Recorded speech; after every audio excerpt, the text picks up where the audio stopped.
Tiene que estar acá. Ah, ahí Detener grabación. Ya. Y en un rato, en una media hora, le va a llegar un link a su correo. Y Ya. ahí puede bajar el video. Ya, ¿Ya? Ahí está el todo. Ya, muchas gracias. Hasta luego.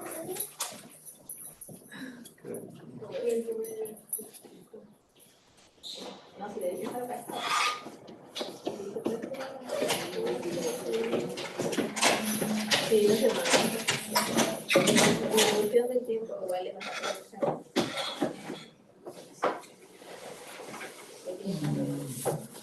Hola. Estábamos en la página 400 y algo.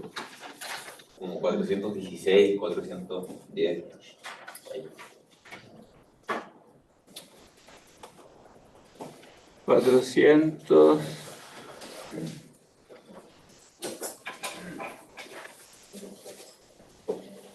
$410 del libro. 400. Sí.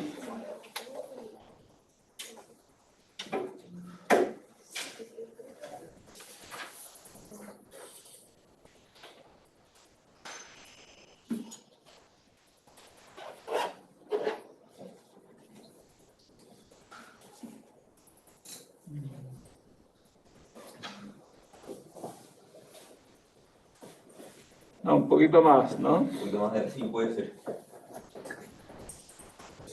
Todo habíamos leído esto, que existe realmente todo aquello que posee una cierta potencia, ¿no? A mí me sale en el marca páginas que habíamos quedado de la 421. Claro. 249. 249, correcto. 249A, creo. Sí. Pero igual podríamos recapitular de acá porque esto era importante, ¿no? Que existe realmente todo aquello que posee una cierta potencia, ¿no? Ya sea de actuar, ya sea de padecer. O sea, está intentando definir qué es lo que en general se puede llamar ser, ¿no? ¿Qué es realmente? ¿Qué es usía? ¿Qué realmente es? ¿Cuál es? Porque, digamos, el ser suprasensible, ¿no? El ser de las ideas, es inmutable, incorpóreo, inmutable, ¿no? Entonces, tiene puras características negativas. Entonces, él intenta aquí configurarlo de una manera positiva y parte por ahí, ¿no? Entonces, es importante esta definición. Existe realmente, o sea, es realmente todo aquello que tiene una cierta potencia de actuar o de padecer.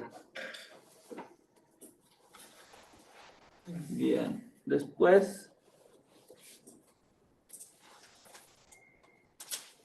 después que ¿qué saca de esto? Empieza a hablar de los, bueno, de los amigos de las ideas, ¿no? O de los amigos de las formas. Y entonces aquí, él lo que hace es, en el fondo, corregir lo más... O sea, aquí bueno, hay un pasaje muy controvertido, pero yo creo que la interpretación más probable es que él lo que quiere hacer es corregir la propia doctrina de las ideas, ¿no? La propia doctrina de las formas. Los amigos de las formas son... en el fondo los propios platónicos, ¿no? son sus propios discípulos, que pueden tener entre ellos también ciertas dudas, ¿no? Ciertas variantes. Entonces, aquí intenta como corregir este punto de que lo que es el ser inteligible pareciera que tiene una caracterización puramente negativa, ¿no?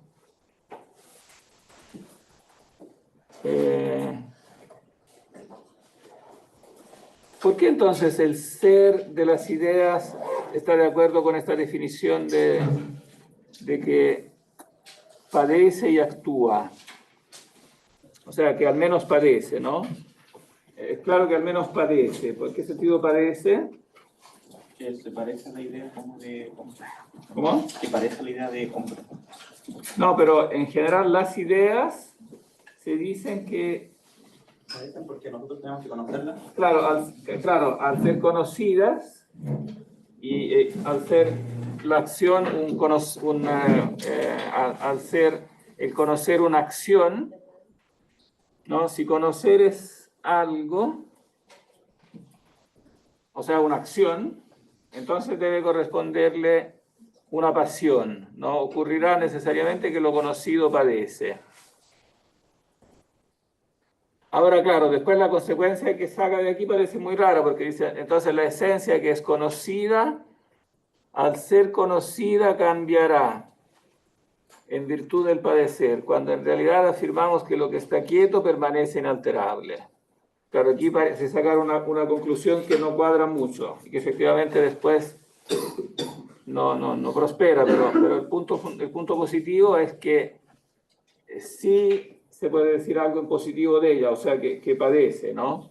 Claro, después decir que cambia, ya eso sería otra cosa, ¿no? Que cambia en virtud del padecer, eso podría ser más problemático. Profe, de nuevo, entonces, ¿padecer qué era? O sea, el padecer una acción normalmente está en el mundo empírico, está relacionado con el cambiar. Entonces aquí pareciera que podría sacarse esa consecuencia de que entonces las ideas cambian. Esa consecuencia es falsa. Entonces, Pero el punto positivo que se adquiere es que efectivamente la idea debe ser concebida como algo que padece. Entonces, que es algo. Al ser objeto del conocimiento, es usía, pertenece al ser, ¿no? entonces, la acción es yo conocer. Claro. Padecer es cuando el ser cambia. Es que eso es lo que ocurre en el mundo empírico, que lo que es objeto de una acción cambia. O sea, si tú intervienes sobre algo en el mundo empírico, ese algo a su vez cambia, ¿no? Pero claro, aquí parece que se está sacando la misma consecuencia sobre la idea, pero yo digo, esa consecuencia es falsa. O sea, Platón seguirá manteniendo que las ideas no cambian, pero adquirió este aspecto positivo hizo notar este aspecto positivo que después tendrá una larga aceptación. Como las ideas siendo objeto, entonces tienen esa capacidad de padecer. El ser pasivo también es una potencia. Claro, no solo el ser activo, sino que también el ser pasivo. Nada que ver, pero hay gente que está preguntando si podría transmitir la clase. Ah, sí lo podemos transmitir. Bueno, en general no es la idea de hacerlo, pero porque podrías inducir en tentación. Pero en tentación yo no venía. Pero ahora no sé cómo se hace ahora porque hay que enviarlo al correo y del correo no. Tendríamos que haberlo hecho al comienzo. Porque ahora técnicamente porque no lo puedo lanzar de acá, porque no tengo el link.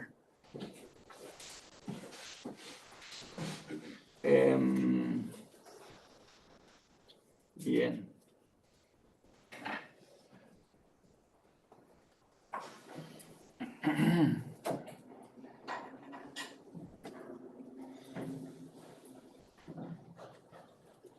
Retomémoslo de acá entonces.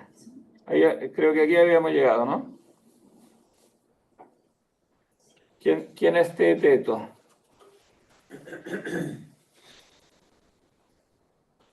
¿Quién es Teeteto? ¿Tú eres Teeteto? ¿Y quién es el extranjero? ¿Es el correcto empiezo? No creo que por tuyo. Espera que lo vamos a agrandar un poco.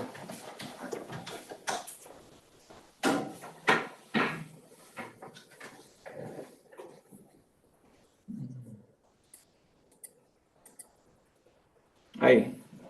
¿Y qué por Zeus nos dejaremos convencer con tanta facilidad de que el cambio, la vida, el alma y el pensamiento no están realmente presentes en lo que es totalmente?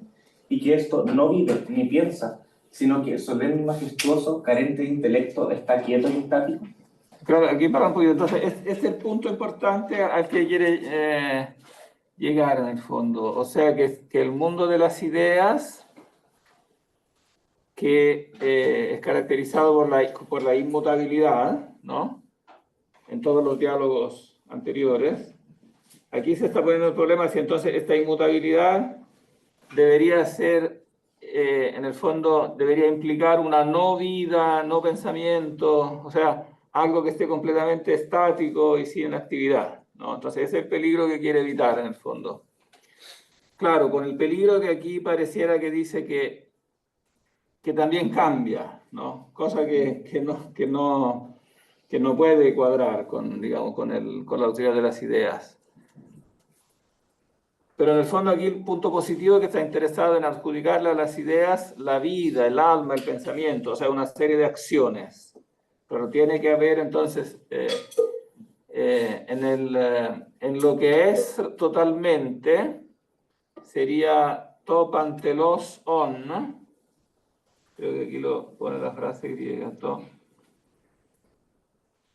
to pantelos on, o sea, lo que es totalmente en el ser como tal, no puede faltar, evidentemente, la actividad, por lo tanto, la vida, el pensamiento, no puede ser algo puramente como estático, ¿no? Y claro, hay una cierta aquí contradicción porque junto con la vida, el alma, el pensamiento, como que le adjudica el cambio.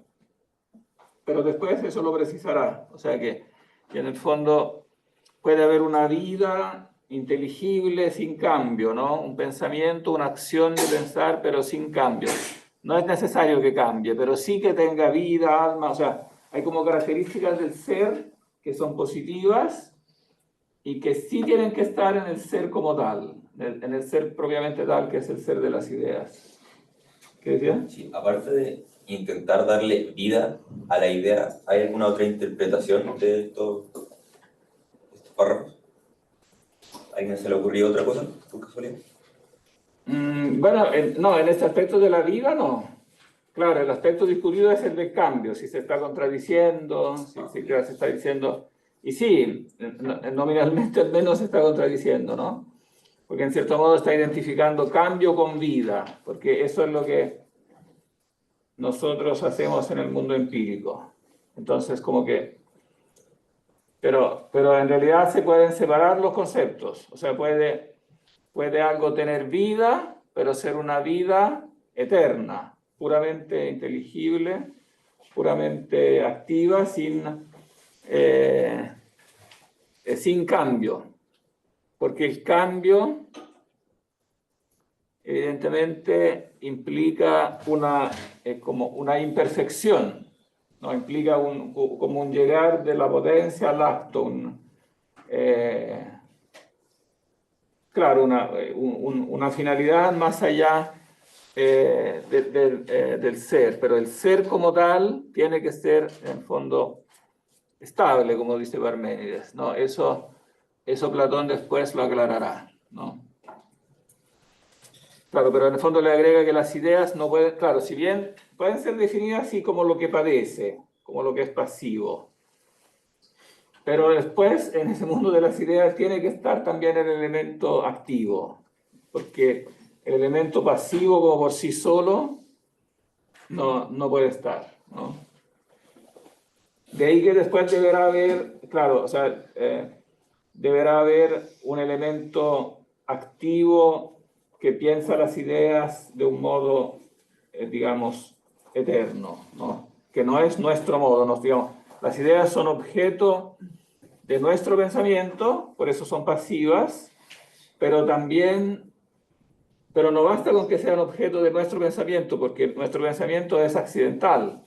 Nosotros podríamos no estar, pero en el ser total, que es totalmente, tiene que haber un intelecto que activamente piensa las ideas. Tiene que haber, en otras palabras, un intelecto divino, ¿no? Que piensa las ideas, que lo que después será, bueno, en el propio sofista aparece, después aparecerá en el Timeo, aparece también en la República, la figura del demiurgo, ¿no? El que piensa las ideas, y entonces no son solo, el mundo de las ideas no es solo un lugar donde las ideas están ahí solas, tiene que haber alguien que las piensa, ¿no? Que piensa las ideas y en base a las ideas después fabrica el mundo, ¿no? Aquí aparece en el sofista después una frase que después tendrá mucho éxito. este demiurgo tiene un arte divino. Entonces, las ideas en el fondo son ese arte, que son las ideas, el arte, ¿no? Digamos, esos modelos en base al cual el artesano, el demiurgo, fabrica después las cosas. ¿Qué decía? Iba a preguntar como lo mismo, como en algún caso que ¿por qué no solamente puede ser como un elemento pasivo o no solamente un elemento pasivo activo, pero con lo que dijo ya me quedó como explicado. Claro, porque nosotros siendo las ideas, claro, el concepto mismo de definir aquí el ser de las ideas como algo pasivo, ¿no? Entonces como algo que debe ser pensado, debe recibir la acción de pensar. Claro, en primera instancia se concibe como frente a nosotros. Nosotros, el alma de nosotros piensa las ideas. Pero después de eso se pasa a deducir que si las ideas son esencialmente pasivas, entonces tiene que haber un elemento activo que las justifique, porque ellas no podrían existir como seres puramente pensados sin nadie que los piense, porque su ser es necesario. No puede depender de que los pensemos nosotros que somos mortales, que digamos que llegamos al ser. Si las ideas existen y son pensadas, tiene que haber alguien que las piense, tiene que haber un elemento activo. Entonces como que se limitaría en algún caso. ¿Cómo? Como si solamente fuera el elemento pasivo del alma o de las ideas en sí, se limitaría mucho. Es que no solo se limitaría, sino que sería inconsecuente, sería incongruente. O sea, encerraría una contradicción, ¿no? ¿Qué es la contradicción en que ha recaído la filosofía? Como que periódicamente recae en esa contradicción, porque como que vuelve, la ciencia filosófica, a diferencia de las otras ciencias, no tiene un progreso lineal, porque como no tiene como una aplicación práctica directa, ¿no? O sea, cuando se haga un progreso en la física, en la ingeniería, después las cosas prácticas se empiezan a hacer en base a eso y es difícil. O sea, claro, se puede volver atrás, pero tiene que haber un colapso de la civilización total, ¿no? Pero en filosofía sin un colapso, o sea, sí, siempre algún trauma hay, ¿no? Pero basta un trauma no tan fuerte para que una tradición se interrumpa y los que vienen después ya no tienen contacto con la herencia filosófica de los antepasados. Y tienen que de algún modo empezar de nuevo, ¿no? Y en la época moderna en esto se ha de algún modo empezado de nuevo. Se han vuelto a descubrir las ideas, ¿no? Pero sin el elemento como activo, y entonces se concibe muchos filósofos de la época moderna, digamos, post-cartesiana, lo que conciben es un mundo de las ideas, pero sin nadie que lo piense, y este mundo de las ideas queda ahí flotando, es una incoherencia, digamos, es algo igualmente verdadero, pero incompleto, que genera una contradicción, porque no se sabe, si yo dejo el mundo de las ideas flotando sin alguien que lo piense, no dura mucho ahí, flotando, tarde o temprano busca dónde anclarse, y si yo no lo anclo al principio divino, o sea, al demiurgo que piensa, tarde o temprano la fuerza de gravedad, por decirlo así, lo hace rebotar en el intelecto humano, lo ancla, y eso genera contradicciones, porque las ideas son absolutas, y el intelecto humano es finito, es temporal, y si yo anclo las ideas como el intelecto humano, empiezo a mezclar las características de lo absoluto con las características de lo temporal. Y entonces mezclo diferentes, o sea, la principal como diferenciación ontológica.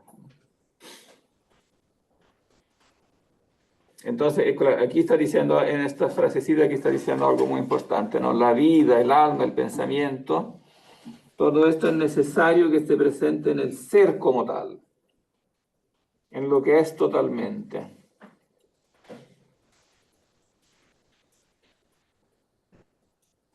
Bueno, y aquí sigue un poco explicando lo mismo, ¿sí o no? ¿Aceptaríamos en ese caso una teoría terrible extranjera? ¿Diríamos acaso que tiene intelecto pero no vida? ¿Cómo sería posible? Pero si decimos que tiene ambas cosas, ¿no afirmaremos que las tiene en un alma? ¿De qué otro modo podría tenerlas? Pero al tener intelecto, vida y alma, lo que está animado permanecerá completamente quieto. Me parece que todo esto es ilógico. Debe aceptarse que tanto lo que cambia como el cambio existen. ¿Cómo no?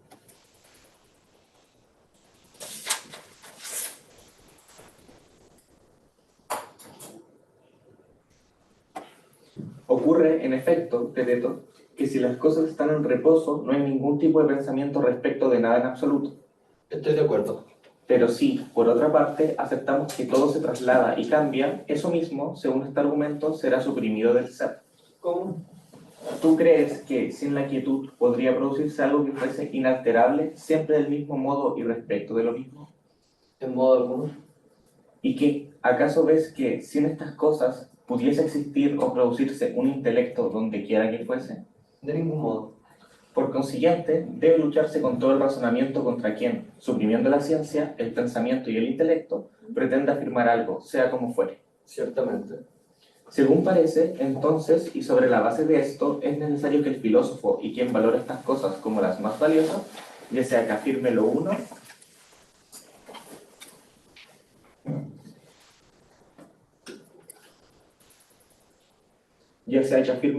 o la multiplicidad de las formas. No admita que el todo está en reposo y que no escuche en absoluto a quienes hacen cambiar a lo que es en todos los sentidos, sino que, como en la elección propia de los niños, dirán que el ser y el todo simultáneamente están en reposo y cambian.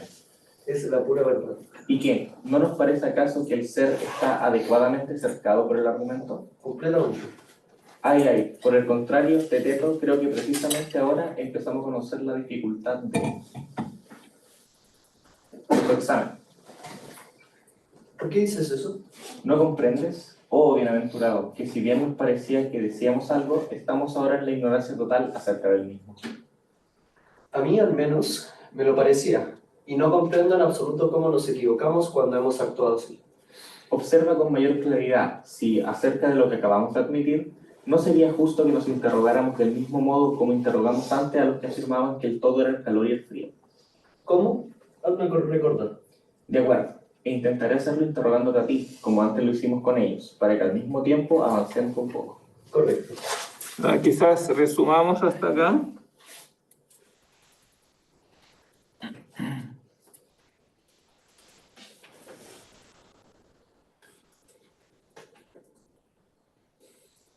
¿Quién se anima?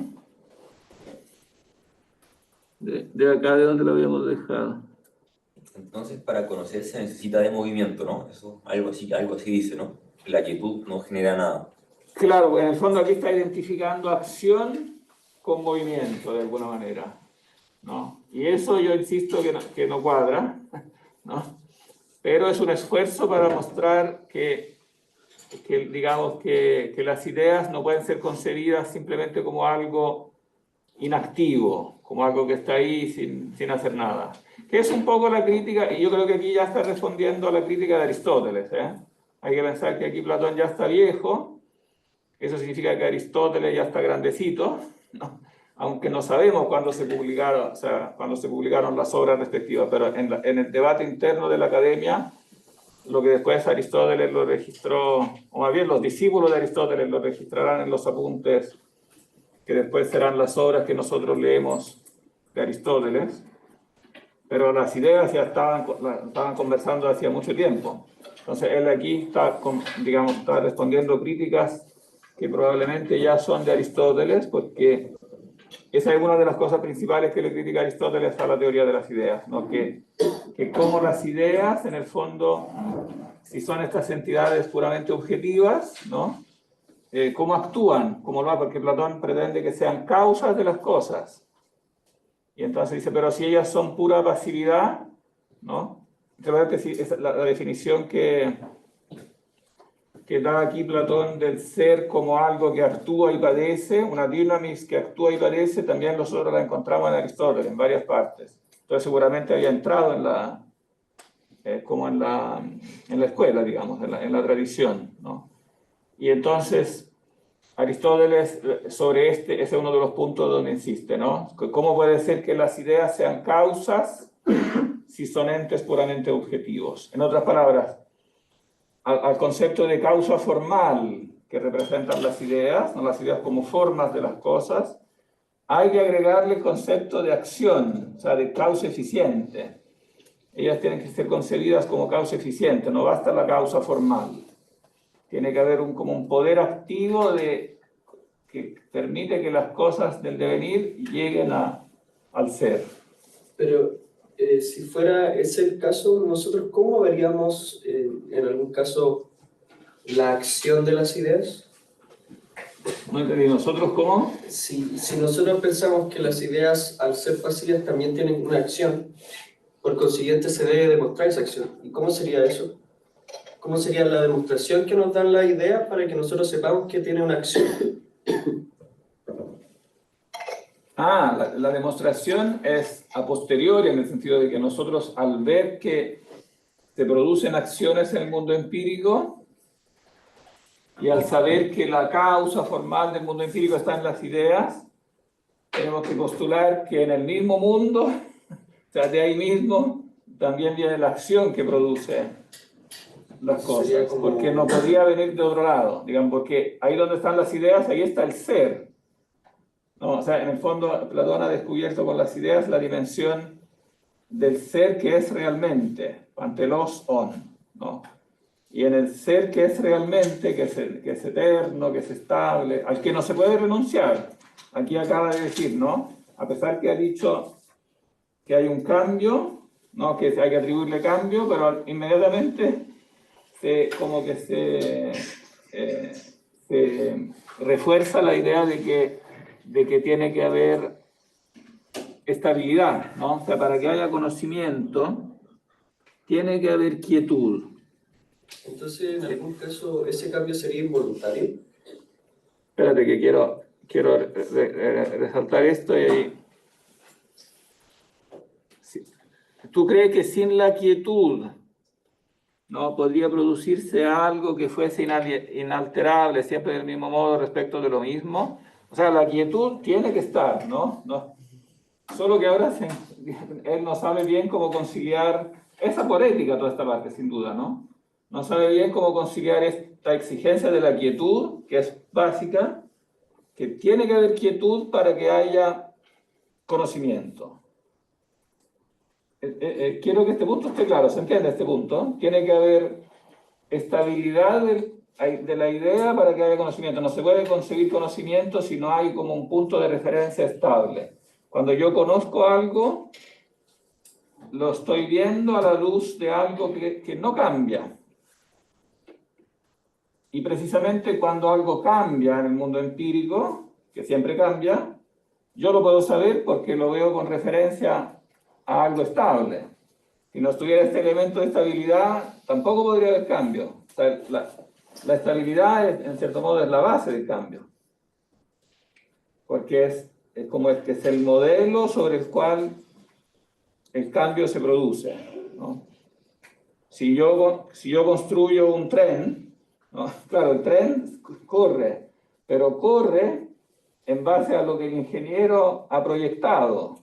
Y eso tiene que ser estable, tiene que darle como las leyes sobre las cuales el tren cambia. Si el proyecto del tren cambiara junto con el tren, corriera, no podría haber tren. Entonces, digamos, todas las cosas pueden ser y por lo tanto cambiar también, pero siempre en base a una idea que es estable, en base a un proyecto que es estable. Si no, en el fondo no hay inteligibilidad si no hay estabilidad. Por eso la quietud como que la vuelve a reafirmar. Tiene que haber quietud, ¿no?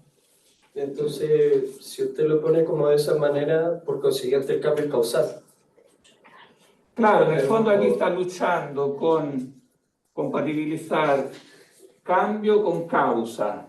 ¿Qué relación hay entre cambio y causa? Cuando yo digo que desde el mundo de las ideas, desde el mundo de lo eterno, se produce una fuerza que actúa en el mundo que cambia, ¿cómo hay que plantear eso? Esta acción que producen las ideas, ¿es ella misma un cambio dentro del mundo de las ideas? Como se dice acá, esa es como un poco la aporía. O sea, tiene que ver, porque en el fondo esto es lo que está diciendo acá. tiene que haber quietud, ¿no? Y al mismo tiempo, cambio.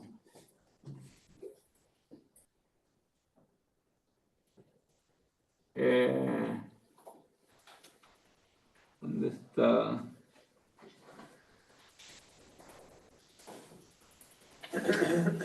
Ambos existen, ¿no? O sea, ¿afirmas acaso que el cambio y el reposo son uno respecto del otro las cosas más opuestas? Y no obstante, afirmas que ambos existen, tanto uno como otro. O sea, tanto uno como otro son necesarios para la explicación de lo real, ¿no? Cuando admites que existen, ¿afirmas acaso que ambos y cada uno cambian? No, porque la quietud tiene que permanecer quieta, ¿no? No pueden ambos cambiar, pero ambos existen, ¿no? Al afirmar que ambos existen, ¿no? Entonces, ambos tienen como relación con el ser. Colocas entonces al ser. Ah, no, pero esta parte no la leímos todavía, ¿no? No. Pero no importa. Claro, ahora la vamos a leer igual. Es como que ambos, tanto la quietud con el cambio, tienen que ser admitidos entonces dentro del ser, dentro de la ontología. Pero claro, como la aporía que se produce acá es que en el fondo no se pueden poner en el mismo nivel como parece acá, ¿no? Porque si no se genera una contradicción. Yo creo que lo que dice acá, tal como está acá, es contradictorio y necesita una solución, o sea, necesita ser aclarado, porque... ¿Profe? ¿Sí?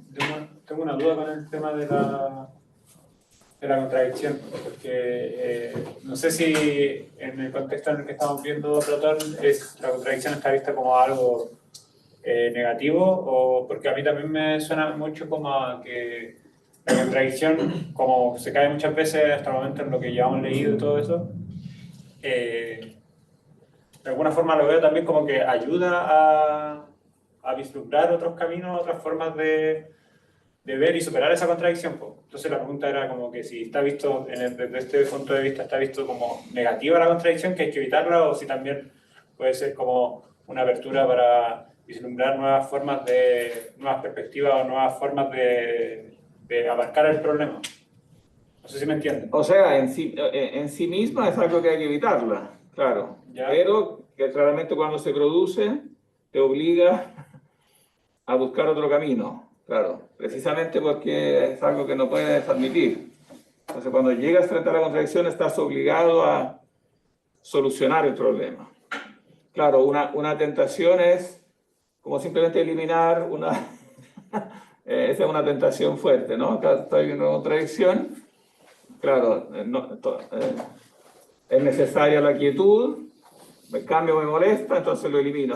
No, hay que integrarlo, ¿no? Hay que ver de qué modo, porque hay cosas que evidentemente son contradicciones aparentes, ¿no? O sea, que parecen que contrastan, pero realmente no es así. Pero hay que ver a qué nivel, entonces, o sea, bajo qué respecto hay que afirmar algo de algo para que no contradiga la otra observación, porque generalmente la otra observación que se te presenta es igual de sólida. O sea, cuando los filósofos dicen hay cambio, es porque el cambio es algo sólido, digamos, que te lo da la experiencia y tú no lo puedes simplemente negar, ¿no? O también la multiplicidad, ¿no? Lo uno y lo múltiple. Lo uno es evidente a la mente, pero lo múltiple es evidente a la experiencia. Entonces no puedes sacrificar lo uno a lo otro. Generalmente esos son los errores filosóficos. Lo que hacen es para crear un sistema coherente terminan sacrificando algo que sin embargo es de evidencia irrefutable. Entonces queda ahí como un problema que no se soluciona. Entonces, claro, pero no hay que pensar que por eso la contradicción ahí en sí misma es aceptable, no. Si tú aceptas la contradicción, te cortas completamente el camino a decir cualquier cosa. Porque aceptar que tú te puedes contradecir es lo mismo que aceptar que no puedes decir nada, porque dices A y al mismo tiempo estás diciendo que decir no A es lo mismo. Entonces es lo mismo que no decir nada. Lo último, ¿hasta qué punto está ese límite de la contradicción? Porque a veces, no lo dicen los autores, en este caso Platón ni nada, pero ¿hasta qué punto está esa diferencia entre como lo opuesto y la contradicción? Porque a veces me confunde un poco eso, porque, no sé, pues en Heráclito al menos, en la frase anterior que salía acá en el Sofista, la que dice no comprenden cómo lo que difiere concuerda consigo mismo, se podría tomar, o sea, pueden haber varias interpretaciones, pero también se podría tomar como una contradicción. Pero sin embargo también de alguna forma, repercute en una visión como, no sé, como de la armonía, no sé, de la naturaleza o de los opuestos, ¿no? Entonces, no sé. ¿Hasta qué punto está esa distinción? No sé si la hay de la contradicción con lo opuesto en sí. No sé Bueno, más que con lo opuesto, yo diría con lo diverso. Claro, yo creo que uno de los grandes logros del sofista es que muestra que una cosa es lo contrario y otra cosa es lo diverso. Y por eso lo diverso pasará. Me voy a sacar esta mascarilla. Me la recetó el doctor, pero ya creo que pasaron varios días de eso. Así que, ¿qué iba a decir? Que claro, que uno de los grandes logros es haber mostrado que una cosa es lo contrario y otra cosa es lo diverso, ¿no? Porque lo falso no es lo contrario de lo verdadero, sino que es lo diverso, ¿no? Y así lo no es, el no ser. Lo que no es lo contrario del ser, porque como dice Parménides, el no ser no existe un contrario en el sentido metafísico, pero sí existe un diverso. Claro, tiene que ver en el ser lo diverso, como que será uno de los géneros supremos que aquí menciona en este análisis que sigue acá, lo idéntico y lo diverso, tiene que estar en el ser porque eso justifica la multiplicidad, ¿no? Sin que eso signifique, no es una negación del ser, sino que dentro del ser puede, o sea, una cosa es lo que es, pero no es la otra cosa, o sea, que tiene un no ser relativo con respecto a las otras cosas. Y entonces, claro, eso permite que haya multiplicidad, pero no están en el mismo plano, digamos. Por eso, diversidad la podría crear el demiurgo. ¿cómo? Esa diversidad podría salir del demiurgo, o sea, copiando esas ideas quietas, que son inmóviles, pero él le da movimiento al momento de copiarla. O sea, sale del demiurgo, pero siempre puede salir del demiurgo porque primero tiene que estar en las ideas. Claro, eso lo dirá cuando hablará de la creación en el Timeo. Dirá que el demiurgo mira las ideas, pero que dentro de las ideas están esos dos géneros sumos que son como lo idéntico y lo diverso. Porque ambos son requeridos por esta como dinámica interna de las ideas.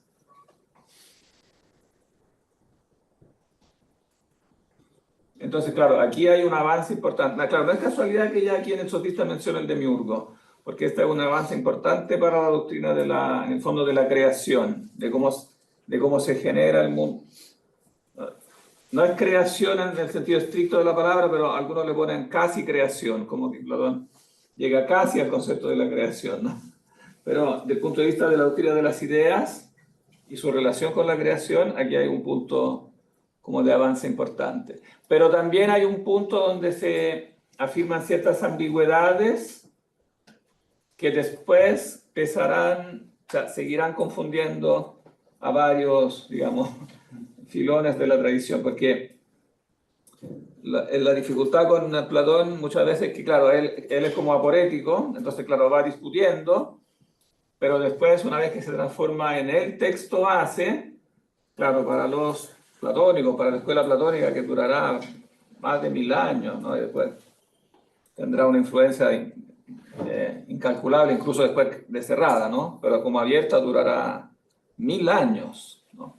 Y claro, y los diálogos se transformarán entonces en texto base y en cierta forma serán como textos canónicos, o sea, como textos casi que la Biblia, ¿no? Revelados. Entonces también lo que es como para Platón es como un momento de la discusión, como que se cristaliza como si fuera como ya una cosa sistemática, definitiva, ¿no? Por ejemplo, cuando Plotino escribe la Sexta Eneada, como 800 años después, no, 800, como 600 años después, toma estos 5 géneros sumos de los que se habla en el sofista como si fueran una sistematización como total de la ontología. Yo creo que eso genera cierta rigidez, como que perpetúa cosas que son contradictorias, pero claro que en el momento la contradicción es algo con que se está trabajando, pero después como que la canonizan y entonces eso genera después contradicciones crónicas dentro del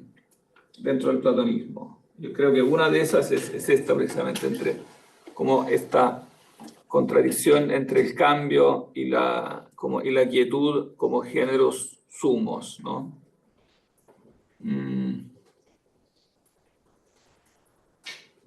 Bien. Leamos otro día este último pedacito que como que intenta solucionar este problema, un primer intento. ¿Dónde hemos llegado? Creo que justo a la página anterior donde decía... Sí, ahí llevo ahí. Sí, quería de nuevo subrayar dónde estaba expresado de una forma contradictoria.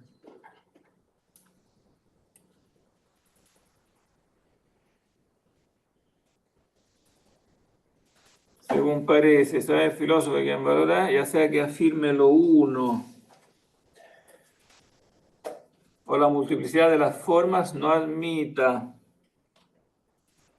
que el todo está en reposo y que no escuche en absoluto a quienes hacen cambiar a lo que es en todos los sentidos, sino que, como en la elección propia de los niños, dirán que el ser y el todo simultáneamente están en reposo y cambian. Claro, esa fórmula como tal es contradictoria, ¿no? Y por eso la llama también la elección de los niños. Claro, los niños que dicen, ¿qué quiere? ¿El chocolate o el caramelo? No, quiero los dos. Claro, pero hay puntos donde hay que elegir. No podemos quedarnos en la elección de los niños, ¿no? Entonces, claro, el ser está en cambio y en reposo, pero bajo diferentes aspectos. Si yo digo que está en cambio y en reposo bajo el mismo aspecto, me contradigo.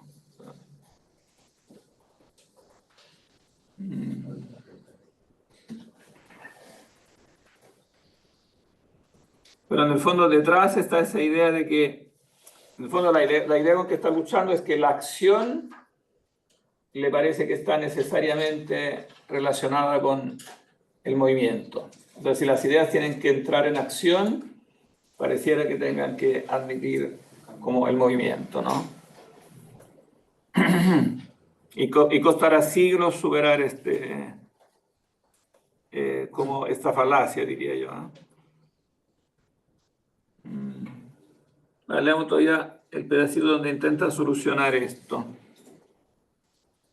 Estamos acá, ¿no? No. Sí, sí, ahí está, ¿no? Sí. De acá, sea. Sea, ¿afirmas acaso que el cambio y el reposo son uno respecto del otro las cosas más opuestas que hay? ¿Cómo no? Y no obstante afirmas que ambos existen, tanto uno como el otro. Lo afirmo.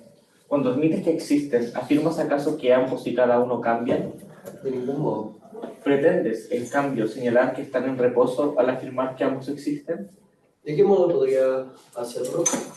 ¿Colocas entonces al ser en el alma como una tercera cosa junto a las otras, de modo que, una vez abarcados por aquel tanto el cambio como el reposo, al considerarlos en conjunto y al examinarlos en relación a su comunicación con la esencia, afirmarás así que ambos existen? A decir verdad, cuando afirmamos que tanto el cambio como el reposo existen, parecemos conjeturar que el ser es una tercera cosa. El ser no es, entonces, simultáneamente el cambio y el reposo, sino algo diferente de ellos.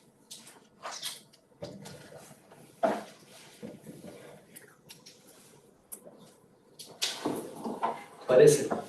Según su propia naturaleza, entonces, el ser no está ni en reposo ni cambio. Precisamente.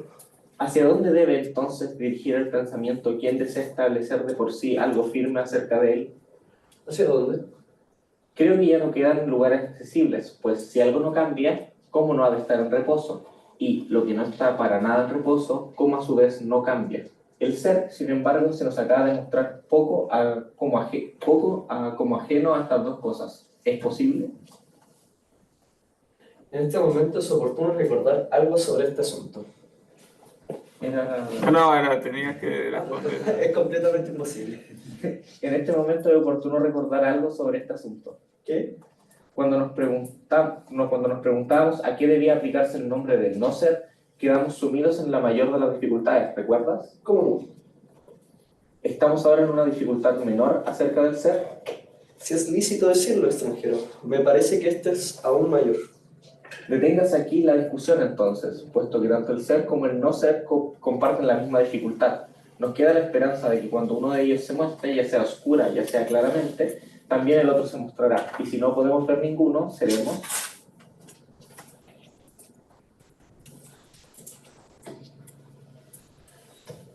al menos capaces de hacer que el razonamiento se abra camino con mayor facilidad en medio de ambos. Bien. Digamos de qué manera enunciamos una cosa que es la misma, en cada caso mediante varios nombres. ¿Cómo qué? Da un ejemplo. Hablamos del hombre y le aplicamos muchos otros nombres, le atribuimos colores, formas, tamaños, defectos y virtudes. En todos estos casos, y en muchos más, no solo decimos que es hombre, sino también que es bueno e infinitas cosas diferentes. Y del mismo modo procedemos con todas las demás cosas. Sostenemos que cada una es una y al mismo tiempo decimos que es múltiple, al mencionarla con muchos nombres.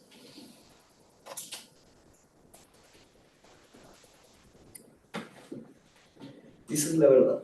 Con lo cual, yo creo, preparamos un festín para los jóvenes y para los ancianos que se instruyeron tardíamente. Pues cualquiera comprende directa y rápidamente que es imposible que lo múltiple sea uno y que lo uno sea múltiple. Y, con seguridad, ellos se alegran de que no se permita afirmar que el hombre es bueno, pues lo bueno es bueno y el hombre, hombre. Según creo, Teeteto, has tenido a menudo la ocasión de encontrar gente que se preocupa por estas cosas. Son algunas veces personas de edad avanzada que se extasian ante esto debido a la pobreza de sus recursos intelectuales y que creen haber descubierto algo enormemente sabio. Completamente. Resumamos esto entonces, porque ya estamos un poco en la hora.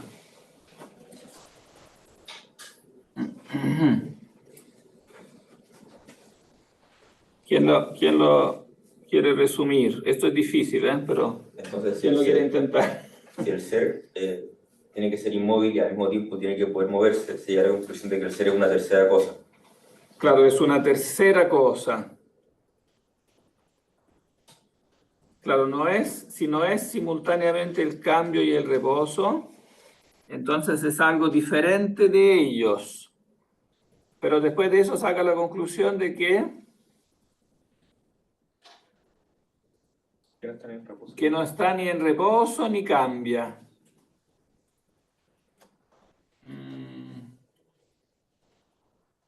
Entonces, en algún caso, nosotros podríamos decir que si no está en reposo ni cambia, pero puede ser estas distintas cosas, también puede ser una característica del ser en algún caso. No lo entendí. ¿Cómo? Que si nosotros podríamos poner que el ser no está ni en reposo ni cambia, pero también en algún caso se dice que la contradicción que sí, que está también en cambio, y que también para que exista el ser, o la idea del ser, también debe haber una idea inmovible, inamovible, o por así decirlo, universal. ¿Eso lo podríamos tomar como una característica del propio ser?